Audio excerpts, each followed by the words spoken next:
الحمد لله الذي خلق كل شيء فقدره تقديرا والصلاة والسلام على من أرسله بالحق بشيرا ونذيرا وداعيا إلى الله بإذنه وسراجا منيرا. أما بعد فأعوذ بالله من الشيطان الرجيم. بسم الله الرحمن الرحيم. الف لام میم ذلك الكتاب لا ريب فيه هدى للمتقين الذين يؤمنون بالغيب ويقيمون الصلاة ومما رزقناهم ينفقون والذين يؤمنون بما أنزل إليك وما أنزل من قبلك وبالآخرة هم يوقنون أولئك على هدى من ربهم وأولئك هم المفلحون. صدق الله العظيم. بھائی اور دوستو، سورۃ البقرہ مدنی سورہ ہے اور اس کی 286 آیات ہیں. اور مدنی سورہ ہونے کا مطلب ہوتا ہے کہ جب اللہ کے نبی صلی اللہ علیہ وسلم مکہ المکرمہ سے ہجرت کر کے تشریف لائے مدینہ میں تو وہاں جو قرآن نازل ہوا وہ سورہ مدنی کہلاتی ہیں. اور جب ہمارے پیارے نبی مکہ میں تھے وہاں قرآن نازل ہوا تو اس کو مکی سورہ کہتے ہیں. تو سورۃ البقرہ یہ اللہ کے نبی جب مدینہ میں آئے ہیں تو وہاں نازل ہوئی ہے، تو اس کو مدنی سورہ کہتے ہیں. اور اس سورہ کا جو نام ہے وہ احادیث مبارکہ میں بھی ایسے ہی ملتے ہیں، سورۃ البقرہ. اور صحابہ کرام رضوان اللہ علیہ مجمعین کے آثار میں بھی ایسے ہی نام کا تذکرہ ہے، یعنی سورۃ البقرہ. اور باقی رہی بات کہ سورہ کا نام سورۃ البقرہ کیوں کہتے ہیں، تو اس لیے کہ اس سورہ کے اندر ایک قصہ ذکر کیا گیا ہے جس میں بقرہ یعنی گائے کا تذکرہ ہے. اور بنی اسرائیل کی گائے تھی، وہ انشاءاللہ آگے جب ہم آگے جائیں گے تو اس کا تذکرہ آ جائے گا. تو اس لیے اس سورہ کا نام سورۃ البقرہ رکھا گیا ہے. اور باقی سورہ کی بہت سارے فضائل ہیں. اللہ کے نبی صلی اللہ علیہ وسلم نے فرمایا گھر کو قبرستان نہیں بناؤ، اس میں سورۃ البقرہ کو پڑھو، کہ جس گھر میں سورۃ البقرہ کو پڑھا جاتا ہے شیطان بھاگ جاتا ہے وہاں سے. تو بہت بڑی فضیلت ہے. گھر میں جو لڑائی جھگڑے فتنے فساد سے بچنے کے لیے بھائی سورۃ البقرہ پڑھو، شیطان نہیں ہوگا تو لڑائی کہاں سے ہوگی. اور ایک اور اس کے ذریعے سے برکت بڑی ملتی ہے. اللہ کے نبی نے فرمایا کہ سورۃ البقرہ کو پڑھو، اس کے پڑھنے میں برکت ہے اور اس کے نہ پڑھنے میں حسرت اور بد نصیبی ہے، اور اہل باطل کا اس کے اوپر قابو نہیں ہوتا، قابو نہیں رہ سکتا. یعنی وہ اس کے ذریعے سے برکت حاصل ہوگی. اور سورۃ البقرہ کے پڑھنے والا بندہ خوش نصیب ہے، اور جو اس سے سورۃ البقرہ نہیں پڑھتا تو وہ بد نصیب ہے. حدیث میں ہمیں واضح پتہ چل رہا ہے. اور ایک اور چیز کہ اہل باطل کا اس کے اوپر قابو نہیں رہتا. اس کا مطلب یہ ہے جو علماء نے لکھا، حضرت معاویہ رضی اللہ تعالی عنہ سے بھی یہی بات نقل کی گئی ہے کہ اس کا مطلب ہے کہ اس بندے پر جادو نہیں کیا جا سکتا. جس نے سورہ بقرہ کی تلاوت کر دی اس کے اوپر جادوگر جادو نہیں کر سکتا. اور اگر کسی کے اوپر سحر ہے، جادو ہے، تو اس کو سورہ بقرہ پڑھنی چاہیے، وہ وہاں سے اس سے نجات ملے گی. عبداللہ ابن مسعود رضی اللہ تعالی عنہ نے فرمایا کہ جو سورہ بقرہ کی 10 آیات کو گھر میں رات کے وقت میں پڑھے تو وہ اس رات میں شیطان وہاں سے بھاگ جائے گا، اور اس گھر کے جو لوگ ہیں، اہل و عیال ہیں، وہ آفت سے، غم اور رنج اور الم سے محفوظ ہو جائیں گے. یعنی ان کتنی بڑی فضیلت جو ہے عبداللہ ابن مسعود بتا رہے ہیں. اور وہ 10 آیات کون سی ہیں؟ ابتدائی 4 آیات اور درمیان کی 3 آیات ہیں، آیت الکرسی اور اس کے ساتھ 2 آیات، اور پھر آمن الرسول جو آخری 3 آیات ہیں. ان کو جو پڑھے گا تو رات کے وقت میں گھر کے اندر تو شیطان بھی بھاگ گیا اور مصیبتوں سے یہ گھر پاک ہو گیا. اس کی ایک اور فضیلت، اللہ کے نبی نے فرمایا کہ ہر چیز کی ایک بلندی ہوتی ہے، ہر ایک چیز کی چوٹی ہوتی ہے، اور قرآن کی جو چوٹی اور بلندی ہے وہ سورۃ البقرہ ہے، یعنی بہت بڑی سورہ ہے. اور حضرت ابو ہریرہ رضی اللہ تعالی عنہ جو اس سورہ کی فضیلت بتاتے ہیں، وہ کہتے ہیں کہ میں ایسی سورت کو جانتا ہوں کہ جس میں ایک ایسی آیت ہے جو قرآن کی تمام آیتوں کی سردار ہے، اور وہ آیت الکرسی ہے، اور وہ جو سورہ ہے وہ سورۃ البقرہ ہے. تو بہرحال سورۃ البقرہ کے بہت فضائل ہیں. شیطان سے، جادو سے بچنے کے لیے اگر گھر کے اندر کوئی کہتا ہے ہمارے گھر میں جنات ہیں، جادو ہو گیا ہے، تو سورۃ البقرہ پڑھیں، اس کے ذریعے سے سب ختم ہو جائے گا. اور جادو سے اور سحر سے اور شیطانی اثرات سے گھر پاک ہو جائے گا. اب رہی بات کہ سورۃ البقرہ کے یہ تو فضائل ہیں، اور اللہ تعالیٰ ہمیں اس کی توفیق دیں فضائل کو حاصل کرنے کی، فوائد کو حاصل کرنے کی۔ تو دوسری بات کہ سورۃ البقرہ کی ابتدا میں اللہ تعالیٰ نے فرمایا ہے الف لام میم۔ یہ جو 3 حروف ہیں ان کا کوئی معنی نہیں ہے، ان کا مطلب ہم نہیں جانتے ہیں۔ یہ ایسے الفاظ ہیں جن کا معنی اور مطلب اللہ کو ہی پتہ ہے، اللہ کے سوا کسی کو پتہ نہیں ہے۔ بعض حضرات نے تو کہا ہے کہ اللہ کے نبی کو بھی اللہ نے ہو سکتا ہے بتا دیا ہو اور تبلیغ کرنے سے منع کر دیا ہو کہ آگے نہ بتائیں، لیکن جمہور علماء یہ فرماتے ہیں کہ اس کا معنی اور مطلب اللہ کو معلوم ہے۔ باقی رہی بات کہ اگر ہمیں اس کا معنی اور مطلب معلوم نہیں ہے تو کیا اس کا کوئی فائدہ نہیں ہے؟ نہیں، اس کا پھر بھی فائدہ ہے، بہت فائدہ ہے ہمارے پاس۔ وہ کیا ہے کہ ہم اس کے اوپر ایمان لاتے ہیں، یہ قرآن کا حصہ ہے، یہ قرآن کی آیت ہے، ہم اس کے اوپر ایمان لاتے ہیں تو ایمان والے کو اجر ملتا ہے۔ جب ایمان والے نے اس کی تلاوت کی الف لام میم، تو اللہ کے نبی نے فرمایا کہ ایک حرف پڑھو گے 10 نیکیاں ملیں گی۔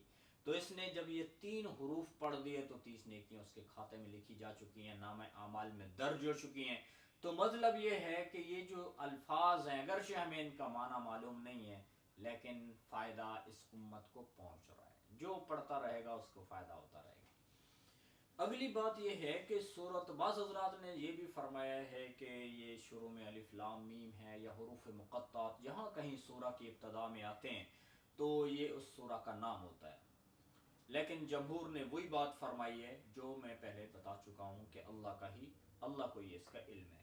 پھر اس کے بعد ذالک الکتاب لا ریب فیہ، یہ وہ کتاب ہے جس میں شک کی گنجائش ہی نہیں ہے۔ اب رہی یہ بات کہ میں نے گنجائش کا لفظ کیوں استعمال کیا، یہ میں تھوڑا بتاتا ہوں۔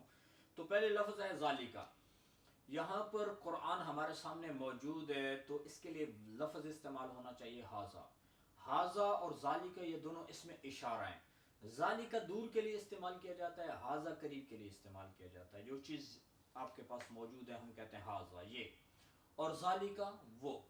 تو ذالکہ کا جو حالانکہ قرآن یہاں ہمارے سامنے موجود ہے تو حاذل کتاب، یہ کتاب، اس میں شک کی گنجائش نہیں، لیکن اللہ نے فرمایا ذالک الکتاب، تو اس میں علماء نے فرمایا ہے کہ حاذا کی جگہ پہ ذالکہ کا لفظ اس لیے اللہ کی ذات نے فرمایا کہ اس کے ذریعے سے قرآن کی عظمت کو بتانا مقصد ہے کہ وہ کتاب جس میں کوئی شک کی گنجائش نہیں ہے۔ اب رہی بات کہ لا ریب فیہ، اس میں کوئی شک نہیں، اس میں شک کی گنجائش نہیں۔ گنجائش کا لفظ میں نے اس لیے بولا ہے کہ یہاں جو لفظ ہے نا لا، یہ عام طور پہ جو عربی کے اندر 2 طرح کے لا لفظ جو ہے وہ استعمال ہوتے ہیں۔ ایک وہ لا ہے جس کا مطلب ہوتا ہے نہیں، لا، اور ایک لا ہوتا ہے جس کو ہم عربی گرامر میں کہتے ہیں کہ یہ لا نفی جنس کا ہے، یعنی جیسے ہے لا الہ الا اللہ، اللہ کے سوا کوئی عبادت کے لائق نہیں۔ لا نفی جنس کا مطلب ہوتا ہے کہ ایک چیز کی جنس کی ہی نفی کر دینا، جڑ سے اس چیز کو ختم کر دینا کہ اس چیز کا وجود ہی نہیں ہے۔ جیسے کہا جاتا ہے لا الہ، یعنی الہ کا وجود ہے ہی نہیں، الہ نام کی کوئی چیز ہے ہی نہیں، عبادت کے قابل کوئی چیز ہے ہی نہیں، الا اللہ، مگر اللہ، ایک اللہ ہی ہے جو عبادت کے قابل ہے، جو معبود ہے، اس کے سوا معبود نام کی کوئی چیز نہیں ہے۔ اور پھر ایسے ہی ہے کہ جیسے لا ریب فیہ، کہ شک کی گنجائش ہی نہیں ہے، شک نام کی کوئی چیز ہے ہی نہیں قرآن میں۔ قرآن اللہ کی طرف سے اترا ہے، ہمارے نبی پہ اترا ہے، ہم اس کو مانتے ہیں، اور قرآن محفوظ ہے، اس میں کسی قسم کا ابھی بھی کوئی شک نہیں ہے کہ اس میں کوئی تحریف نہیں ہوئی، افراط و تفریط سے کام نہیں لیا گیا، یہ مکمل طور پر محفوظ ہے، اور اللہ کی ذات نے اس کی نگرانی کر رہا ہے۔ انا نحن نزلنا الذکر وانا له لحافظون، اس سے بڑی گارنٹی اور کیا ہو سکتی ہے؟ تو اللہ تعالیٰ نے جب خود بتا دیا لا ریب فیہ کہ اس میں کوئی شک ہے ہی نہیں، اللہ خود اس کی حفاظت کر رہا ہے، اور جو ایمان والا ہے وہ تو غیب پہ ایمان رکھتا ہے، اس کو کوئی دلیل ہی نہیں چاہیے کہ قرآن میں کوئی شک ہے یا نہیں، اس کے لیے کوئی دلیل کی اس کو ضرورت ہی نہیں ہے، کیونکہ آگے ہم پڑھیں گے کہ ایمان بالغیب، غیب پر ایمان لانے والا جو بندہ ہے وہ تو یہ کہتا ہے اللہ کی طرف سے قرآن آیا ہے، میں اس کو مانتا ہوں، اس میں کوئی شک نہیں ہے، اور یہ اب محفوظ ہے، اس میں کسی قسم کا شک نہیں میں مانتا ہوں۔ تو یہ تو پہلا ہے ذالک الکتاب لا ریب فیہ، اور آگے فرمایا ھدی للمتقین، اور یہ جو کتاب ہے یہ ہدایت ہے متقین کے لیے، ڈرنے والوں کے لیے، تقوی والوں کے لیے۔ تو ہدایت تو متقی جو بندہ ہوتا ہے اس کے پاس تو ہدایت ہوتی ہے، تو پھر کیا مطلب ہوگا؟ تو یہاں پر جو ہے پہلے بھی بات ہو چکی کہ سورۃ فاتحہ میں نے بھی بات کی تھی کہ ہدایت کے جو ہے دو معنی ہوتے ہیں۔ ایک ہدایت کا مطلب ہوتا ہے، یعنی ہدایت ہوتا ہے راستہ دکھانا، تو ایک اس کا مطلب یہ ہوتا ہے کہ کوئی شخص کسی سے راستہ پوچھتا ہے، یار فلاں جگہ جانا ہے مجھے راستہ بتانا، تو وہ اس کو اشارہ کرتا ہے بھئی ایسے ایسے جانا، فلاں جگہ سے مڑ جانا، پھر تم پہنچ جاؤ گے۔ اور ایک ہے کہ اس کو پکڑ کر وہاں منزل مقصود تک پہنچا دینا۔ تو یہاں پر جو ہدایت کا معنی ہے وہ یہ ہے کہ وہ لوگ، یعنی یہ جو کتاب ہے، یہ جو قرآن ہے، یہ ہدایت ہے متقین کے لیے، یعنی متقین لوگوں کو اس قرآن نے یوں رہنمائی کرنی ہے کہ ان کو منزل مقصود پہ پہنچا کے چھوڑنا ہے، راستے میں یہ لوگ بھٹکیں گے نہیں، ان کے بھٹکنے کا چانس نہیں ہے۔ یہ ایسا قرآن ان کی رہنمائی کر رہا ہوگا، یعنی قرآن ایک ایسا صراط مستقیم سیدھا راستہ ہے کہ جو اس کو فالو کر کے چلے گا، قرآن کو، قرآن کی تعلیم کو، تو وہ سیدھے راستے سے بھٹک ہی نہیں سکتا۔ قرآن اس کو سیدھا اس کے مقام، منزل جو جنت ہے، جو اصل ایمان والے کا ٹھکانہ ہے، وہاں جا کے پہنچائے گا۔ اور اس میں علماء نے ایک اور بات بھی فرمائی ہے کہ ہدایت ہے ان متقین، ان لوگوں کے لیے جو تقوی چاہتے ہیں، جو متقی بننا چاہتے ہیں۔ تو یہ جو ایک اور یعنی ایک لفظ جو ہے اس کے لیے چاہتے ہیں کا ورڈ لفظ میں استعمال کر رہا ہوں، تو متقی کا متقین کا یہ معنی کہاں سے آ گیا؟ تو اس کے لیے ایک بات جو علماء نے یہاں پہ بیان فرمائی وہ یہ ہے کہ یہاں مطلب یہ ہے کہ جو تقوی کا ارادہ کرتے ہیں۔ اس کو ایک اور آیت سے سمجھنا چاہیے، اور اصول یہ ہے عربی کا کہ بس اوقات ایک چیز کو ذکر کیا جاتا ہے، فعل کو، کام کو ذکر کیا جاتا ہے، لیکن مراد وہاں پہ وہ کام نہیں ہوتا بلکہ ارادہ کام ہوتا ہے، کام کا ارادہ جو ہے وہ مراد ہوتا ہے۔ جیسے مثلا اللہ تعالیٰ نے فرمایا یا ایھا الذین آمنوا اذا قمتم الی الصلاۃ فاغسلوا وجوہکم وایدیکم الی المرافق، یعنی جب تم نماز کے لیے کھڑے ہو جاؤ تو پھر اپنے ہاتھ منہ دھو، وضو کرو۔ تو جب نماز کے لیے کھڑے ہو گئے تو پھر کیا مطلب ہے کہ ہم وضو کریں؟ وضو تو پہلے کرنا چاہیے۔ تو اس کے لیے جو ہے یہاں پہ علماء نے یہ بات فرمائی ہے کہ اللہ تعالیٰ نے جو یہ ایمان والوں کو فرمایا ہے، اس کا مطلب ہے اذا اردتم الصلاۃ، کہ جب تم نماز پڑھنے کا ارادہ کرو تو وضو کرو۔ تو جیسے وہاں پر یعنی فعل کی جگہ ارادہ فعل مراد ہے، تو یہاں پر بھی متقین کا مطلب ہے کہ جو تقوی حاصل کرنا چاہتے ہیں، یہ کتاب ان کے لیے ہدایت ہے، ان کو سیدھا راستہ دکھانے والی ہے۔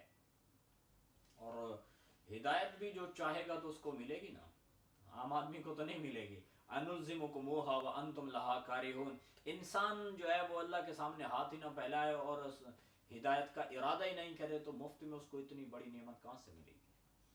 تو بہرحال یہ ہے کہ جو ہدایت چاہتے ہیں ان کے لیے، جو ہدایت کے طلبگار ہیں، جو تقوی حاصل کرنا چاہتے ہیں، ان کو یہ کتاب رہنمائی کرے گی۔ اور آگے فرمایا کہ یہاں پر جو تقوی والے لوگ ہیں وہ کون ہیں، متقی لوگ کون ہیں، ان کی نشانیاں کیا ہیں، ان کی علامتیں کیا ہیں؟ تو الذین یؤمنون بالغیب، ان کی پہلی جو نشانی ہے وہ یہ ہے کہ وہ لوگ غیب پر ایمان رکھتے ہیں۔ اور ایمان رکھنا، پہلی صفت ایمان، چلو ایمان کیا ہوتا ہے اس کے بارے میں بھی ایک بات کرتے ہیں کہ ایمان جو ہے، اس ایمان کہتے ہیں شریعت کی نظر میں ایمان کس کو کہتے ہیں، میں وہ بات کر رہا ہوں۔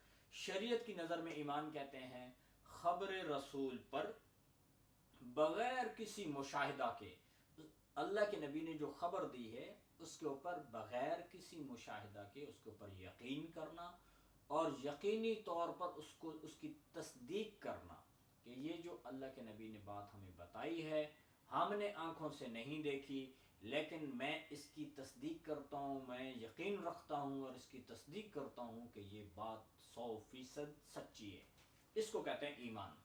اور بالغیب کا مطلب ہوتا ہے کہ جو چیز نظر نہ آئے، یعنی حواس خمسہ سے ہم کسی چیز کا پتہ نہ لگا سکتے ہوں تو اس کو بالغیب کہتے ہیں، اس کو غیب کہتے ہیں۔ مطلب یہ حواس خمسہ جیسے آنکھ ہے، آنکھ سے کسی چیز کو ہم دیکھ رہے ہیں، زبان سے چکھ کے کسی چیز کو چیک کیا جا سکتا ہے، کسی چیز کو سن کے دیکھا جا سکتا ہے، کسی چیز کو جو ہے ہم ہاتھ سے لگا کے اس کو چیک کر سکتے ہیں کہ یہ ہے موجود ہے یا نہیں ہے، یا کسی چیز کو سن کے ہم چیک کر سکتے ہیں کہ ہے یا نہیں ہے۔ تو یعنی حواس خمسہ کا اس میں کوئی عمل دخل نہیں ہے بغیر کسی مشاہدہ کے، کہ بندہ حواس خمسہ سے کوئی اس کا ادراک نہیں کر سکتا، لیکن اس کو کہتا ہے کہ نہیں وہ غیب کی چیز ہوتی ہے، اور اس کے اوپر یقین کر لینا کہ ہاں یہ چیز ہے، تو اس کو ایمان کہتے ہیں۔ جیسے جنت موجود ہے، جہنم موجود ہے، فرشتے موجود ہیں، اللہ کے نبی نے ہمیں بتا دیا ہے، قبر میں عذاب بھی ہوتا ہے، مرو گے، مرنے کے بعد تمہارا حساب کتاب ہوگا، قیامت کے دن تمہیں دوبارہ زندہ ہونا پڑے گا، وہاں تمہارا حساب کتاب ہے۔ جب ہمارے نبی نے ہمیں یہ باتیں بتائیں تو یہ ایسی باتیں ہیں کہ جن کو حواس خمسہ کے ذریعے بالکل ان کا ادراک ناممکن ہے، لیکن ہم کیا کرتے ہیں، ہمارے نبی نے ہمیں بتایا اور ہم نے بغیر مشاہدے کے ہم نے کہا آمنا وصدقنا، ہم اس کی تصدیق کرتے ہیں، اس کے اوپر ایمان لاتے ہیں۔ اے اللہ کے نبی آپ صحیح فرما رہے ہیں۔ تو صرف جاننے کا نام جو ہے نا وہ ایمان نہیں ہوتا ہے، تصدیق کرنے کا نام ایمان ہے۔ تو یہاں پر ایک بات یہ بھی ہے کہ جاننے کا نام، شیطان کے پاس تو بہت کچھ علم تھا لیکن اس نے تصدیق نہیں کی ہے تو کافر ٹھہرا، ابھی تک بھی ویسے ہی چل رہا ہے۔ تو غیب کی چیز کو دیکھنا، غیب کی چیز کے اوپر ایمان لانا، تو سب سے پہلی جو صفت ہے، جو علامت ہے تقوی کی، یعنی جو بندہ تقوی حاصل کرنا چاہتا ہے اس کے لیے سب سے پہلا جو مسئلہ ہے، جو بات ہے کہ وہ ایمان بالغیب، غیب پر ایمان لائے گا۔ نبی نے بتا دیا ایمان لائے گا، ایمان ہونا ضروری ہے۔ اور دوسری صفت ہے وَيُقِيمُونَ الصَّلَاةَ، اور نماز قائم کرتے ہیں، یہ ان کی دوسری نشانی ہے متقین کی۔ اور ایک ہوتا ہے نماز کا پڑھنا، ایک ہے نماز کا پڑھنا اور ایک ہے نماز کا قائم کرنا، اس میں فرق ہے۔ نماز کے قائم کرنے میں علماء نے فرمایا کہ جیسے ایک بندہ جو ہے جب نماز پڑھنے لگے تو وہ نماز کے فرائض، واجبات، مستحبات، نماز کا خشوع خضوع، ان تمام چیزوں کی رعایت کر کے جو نماز کو پڑھے گا تو پھر مطلب ہے کہ اس نے نماز کو قائم کیا ہے۔ تو یوں جیسے ہمارے نبی صلی اللہ علیہ وسلم نے فرمایا کہ ایک بندہ نماز پڑھتا ہے، نماز سے فارغ ہوتا ہے تو اس کو نماز کا 8واں حصہ ثواب کا ملتا ہے، اتنا زیادہ اس نے ثواب گنوا دیا۔ اور بعض لوگ ایسے ہوتے ہیں، اللہ کے نبی نے فرمایا وہ ایسا ہے جیسے کوے کی طرح ٹھونگ مارتے ہیں، ایسی نماز پڑھتے ہیں۔ تو یعنی جب نماز پڑھنا ہے، نماز ایمان والے کے ذمہ ہے تو وہ نماز کو قائم کرتا ہے، یعنی اس کے تمام فرائض، واجبات، خشوع خضوع، مستحبات، تمام چیزوں کی رعایت کر کے اچھے سے نماز پڑھتے ہیں، یہ ہے نماز کا قائم کرنا۔ دوسری جو صفت ان کی بتائی گئی ایمان والوں کی وہ یہ ہے، اور پھر تیسری صفت آگے فرمایا وَمِمَّا رَزَقْنَاهُمْ يُنْفِقُونَ، اور اللہ کے نام پہ خرچ کرنا، اور یہ بھی ایمان والوں کی یہ بھی متقین کی نشانی ہے۔ یعنی جو تقوی حاصل کرنا چاہتا ہے وہ یہ کام بھی کرے گا کہ اللہ کے نام پہ اوپر خرچ کرے گا۔ اور یہاں پہ اللہ تعالیٰ نے فرمایا مما رزقناہم، اس میں سے جو ہم نے اس کو رزق دیا ہے خرچ کرتے ہیں، اس میں سے جو ہم نے ان کو رزق دیا اس میں سے خرچ کرتے ہیں۔ تو یہ جو ہمارے پاس جو کچھ ہے یہ انسان کا اپنا نہیں ہے، یہ اللہ کی عطا ہے۔ ایک بندے کے پاس پراپرٹی ہے، بینک بیلنس ہے، اس کے پاس کوئی زمین ہے، کچھ بھی ہے، اس کی ملکیت میں ہے، تو یہ مطلب نہیں ہے کہ یہ اس نے خود اپنی صلاحیت سے سب کما لیا، نہیں۔ اللہ فرماتے ہیں ہم نے اس کو دیا، تو یہ سب اللہ کی عطا ہے۔ تو اللہ تعالیٰ پھر اپنے بندے کو عطا فرما رہے ہیں، پھر اللہ فرما رہے ہیں اس کو میرے بندوں پہ خرچ کرو، پھر اللہ اس کو پسند کرتا ہے۔ ارحموا من فی الارض یرحمکم من فی السماء، جو خرچ کرتا ہے تو اللہ اس کو پسند کرتا ہے۔ تو وہ لوگ اللہ کے نام پہ خرچ کرتے، تو اس میں سے خرچ کرو۔ یہ بھی نہیں فرمایا کہ جتنا تمہارے پاس ہے سارا ہی خرچ کر دو، یہ فرمایا کہ اس میں سے کچھ خرچ کرو۔ تو یہاں پر جو ہے خرچ کرنے سے مراد آپ اس سے زکوٰۃ بھی لے سکتے ہیں، اس میں جو ہے صدقات، جو نفلی صدقات ہیں وہ بھی مراد ہیں، کیونکہ اللہ کے نام پہ خرچ کرنا، جب زکوٰۃ کا لفظ جہاں پر استعمال ہوگا تو وہاں پر مراد زکوٰۃ ہوگی فرض، اور جب اللہ تعالیٰ نے خرچ کرنے کا ایسا ذکر کیا تو اس میں تمام چیزیں آ جاتی ہیں. تو اللہ کے نام پہ جو خرچ کرتے ہیں وہ زکوٰۃ کی مد میں خرچ کرتے ہوں، صدقہ کرتے ہوں، نفلی صدقہ کرتے ہوں، تو یہ سب اس سے مراد ہے. تو یہاں پر اللہ تعالیٰ نے بنیادی 3 صفات کو ذکر کیا ہے. ایک جو بدنی عبادت ہے، اور ایک وہ جو مالی عبادت ہے. اور عام طور پہ جو انسان کے ذمے جو عبادات ہیں ان میں کچھ بدنی ہیں جن کا انسان کے جسم کے ساتھ بدن سے تعلق ہے، اور کچھ ایسی عبادات ہیں جن کا تعلق انسان کے مال سے ہے.